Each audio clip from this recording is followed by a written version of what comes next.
আসসালামু আলাইকুম, সবাই কেমন আছেন? চলে আসলাম আমাদের শাইনিং ডিজাইন পেজে আবার একটা ভিডিও নিয়ে। ওয়ার্ক স্টেশন ডেস্ক, এটা আমাদের প্রজেক্ট ছিল চট্টগ্রাম। আমাদের কাজের ফিনিশিং 100-এ 100, কারণ হচ্ছে আমাদের নিজস্ব ফ্যাক্টরি, আমাদের পার্মানেন্ট অভিজ্ঞতা মিস্ত্রি দ্বারা আমরা কাজগুলো করি।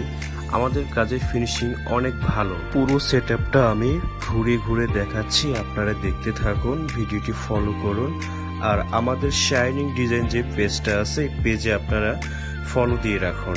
স্ক্রিনে দেয়া আছে আমাদের অফিসের ঠিকানা। চলে আসুন সরাসরি আমাদের অফিসে, এসে আমাদের সাথে সরাসরি কথা বলুন। আমরা ওয়ার্ক স্টেশন থেকে শুরু করে ইন্টেরিয়র যত কাজ আছে টোটালের সব কাজ আমরা করি। আপনারা আসুন, আমাদের সাথে কাজ করেন, দেখেন আমাদের কাজের কোয়ালিটি কেমন, ফিনিশিং কেমন, মালের কোয়ালিটি কেমন। আমাদের সাথে কাজ করলেই বুঝতে পারবেন যে ফিনিশিং নিয়ে কোনো টেনশন থাকবে না। আমাদের নিজস্ব গাড়ি দ্বারা ঢাকার বাইরে বিভিন্ন জেলায় মাল খুব যত্ন সহকারে পাঠানো হয়, এতে মালে কোনো ক্ষয়ক্ষতি হয় না। চলে আসবো নেক্সট প্রজেক্ট নিয়ে, নেক্সট ভিডিও। তো ধন্যবাদ সবাই।